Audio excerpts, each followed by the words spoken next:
आप सबको अगर पता लगे कि अरब में काम करने वाले जो हमारे अजनबी भाई हैं, जैसा कि आप कोई भी काम करते हैं, ड्राइवर हैं, कंपनी में काम करते हैं, होटल में काम करते हैं, लेबर का काम करते हैं, तो कभी आपने सोचा है कि सऊदी के अंदर 3 महीने 1 साल के अंदर कितने लोग किसी कारण से घायल होते हैं या फिर किसी की मौत होती है, या कोई काम पर गया और काम पर जाते ही उसके साथ कोई अनहोनी हो गया? कभी आपने सोचा है कि मान के चलो 3 महीने में कितने लोग घायल हुए होंगे, कितने लोगों की मौत हुई होगी, या 1 साल में कितने लोगों का इंतकाल हुआ होगा सऊदी के अंदर में?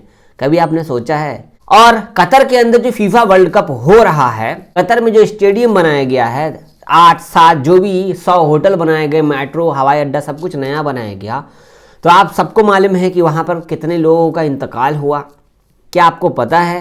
तो पूरी बात मैं आपको बताऊंगा इस वीडियो में, और मैं बोलूँगा इस वीडियो को शेयर कीजिएगा, क्योंकि ये वीडियो में हमारे इंडियन भाई के लिए स्पेशल वीडियो है, खासकर क्योंकि सबसे ज़्यादा इंतकाल, सबसे ज़्यादा घायल और सबसे ज़्यादा परेशानी हमारे इंडियन भाई लोगों के लिए ही हुई है, और इसके बारे में कोई भी आवाज़ नहीं उठाता है, चाहे हमारी सरकार हो, चाहे कतर की सरकार हो, चाहे सऊदी की सरकार हो, या फिर हमारा इंडियन एम्बेसी।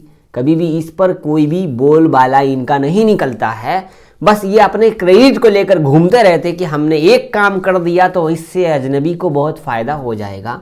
लेकिन किसी का लाल अगर सऊदी में रह रहा है, काम कर रहा है, वो फैमिली में एक ही मेंबर है और वो इंतकाल कर जाता है, तो उसके घर वालों को क्या गुजरेगी जो इंडिया में वेट कर रहे हैं, बांग्लादेश, नेपाल, पाकिस्तान या और भी किसी देश में। ज़्यादातर मौत इंडियंस की हुई है। तो मैं रिस्पेक्ट करूंगा आप सबका कि आप लोग काम कर रहे हैं अरब देश में, और यार 6,500 से ज़्यादा मौत कतर में हुआ है। और आपको बता दूं मात्र 3 महीने के अंदर सऊदी अरब के अंदर में 7,666 लोग घायल हुए हैं 3 महीने के अंदर। क्योंकि आज न्यूज़ आई है, मैं यहाँ पे आपको शेयर कर रहा हूँ।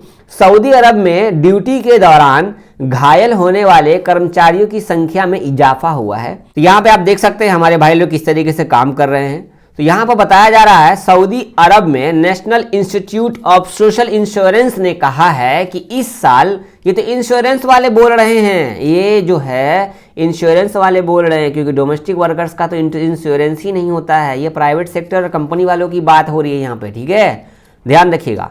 यहाँ पे बोल रहे हैं सोशल इंश्योरेंस ने कहा है कि इस साल की दूसरी तिमाही की तुलना में तीसरी तिमाही के दौरान सार्वजनिक और निजी क्षेत्र में ड्यूटी के दौरान 7,666 लोग घायल हुए हैं। National institute of social insurance का कहना है कि दूसरी तिमाही में ड्यूटी पर घायल होने वालों की संख्या 6,353 है। ये ऊपर देखिए 7,666 घायल होने वाले। इसी के 2-3 महीने के बाद 47% का अचानक से उछाल आया है। अल वतन अखबार के मुताबिक ड्यूटी पर तैनात 47% कर्मी दूसरी तिमाही के मुकाबले तीसरी तिमाही में ज़्यादातर प्रभावित हुए हैं। पीड़ितों की उम्र, जो लोग घायल हुए हैं या जिन लोगों की भी परेशानी, पैर हाथ टूटा, कुछ भी हुआ, उनका उम्र 35 साल से लेकर 39 साल के बीच बताया जा रहा है। और यहाँ पे कहा जा रहा है कि निजी क्षेत्र में 123 कर्मचारी घायल होकर ठीक हुए, कुछ लोग बच गए, जबकि कुछ लोग विकलांग हो गए, 160 लोग विकलांग हो गए। ठीक, तो देख रहे हैं। और ये कौन कौन से इलाके की बात है? अल शर्किया, जद्दा, असीर, मक्का, कासिम के बाद रियाद में ड्यूटी के दौरान सबसे अधिक कर्मचारी घायल हुए हैं। तो ये सऊदी अरब का फैक्ट है, ठीक है। अब मैं आपको कि देख सकते हैं कतर की जनसंख्या लगभग 3 मिलियन है, जिसमें लगभग 88% विदेशी नागरिक हैं, ठीक है। कतर सरकार ने 2010 में बोली लगाई थी फीफा वर्ल्ड कप के स्टेडियम बनाने की शुरुआत की। 2019 के बीच लगभग 15,021 गैर कतरियों की मौत हुई, ठीक है। ये तो इतना है। इसके बाद आपको बता दूं 2019 से लेकर 2021 तक के बीच में भारत, पाकिस्तान, नेपाल, बांग्लादेश, श्रीलंका के प्रवासियों की मौत 6,500 से भी अधिक लोगों की हुई है।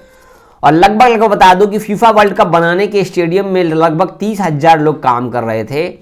इसमें से बहुत सारे लोगों को पैसा भी दिया गया, बहुत सारे लोगों का अनलिमिटेड चोटें भी आई। लगभग आपको बता दूं 500 गंभीर रूप से घायल हुए हैं, जिसमें से 37,600 को हल्की माध्यम चोट भी आई है। तो कतर में 6,500 से भी ज़्यादा लोग इंतकाल किए, बहुत सारे बीमार हो गए, और 37,000 से भी ज़्यादा लोग घायल हुए हैं। और बहुत सारे लोग को इंश्योरेंस नहीं भी मिलता है। आपको बता दूं, ये लोग अपना ही कोई कारण लगा देते हैं कि हमारी वजह से नहीं हुआ, इनकी खुद की गलती थी वगैरह वगैरह, बहुत तरीके से। ये एक अलग फैक्ट है। आप सोचो, जिनका पैर हाथ नंगरा नुल्ला हो गए होंगे, हाथ टूट गया, कमर टूट गया, सीने का हड्डी टूट गया, या कुछ भी है, हाथ का हड्डी टूट गया, कंधे का हड्डी टूट गया, जांग का हड्डी टूट गया, तो जो लोग विकलांग हो गए वो इंडिया में जाके किसी काम के रहेंगे? नहीं रहेंगे। तो इसके लिए हमारी गवर्नमेंट ने कोई एक्शन लिया? कभी नहीं लिया भाई। मानते हैं हम उनकी बात। एक भी किसी भी फिलीपीन वाले को काम करने में कोई फॉल्ट होता है ना, उनका जो एक्टिवेशन है भाई गजब। उनका जो एम्बेसी का एक्टिवेशन है ना, बहुत हार्ड है, बहुत सख्त है। हमारे यहाँ ढीले पड़े हैं।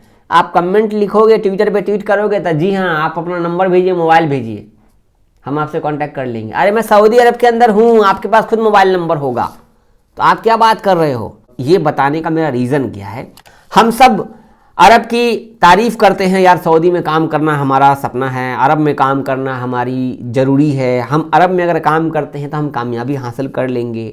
लेकिन एक फैक्ट ये भी है कि हम अरब में काम करते हैं, हमारे ऊपर कोई मुसीबत आ जाती है तो ना हमारे अपने होते हैं, ना हमारे कोई अपने के दूर के पराए भी होते हैं, ना हमारी कोई बात सुनता है सिवाय इंडियन एम्बेसी के। अगर नसीब अच्छा रहा तो कफ़ील अच्छा मिल जाएगा या कंपनी अच्छा मिल जाएगा, या नसीब ख़राब रहा तो कोई अच्छा नहीं मिलेगा। आप रोते रहो, भूखे मरो, कैसे भी करो, काम डेली करना पड़ेगा, रूटीन बाय रूटीन करना पड़ेगा, बट आपको बात तो मानना पड़ेगा।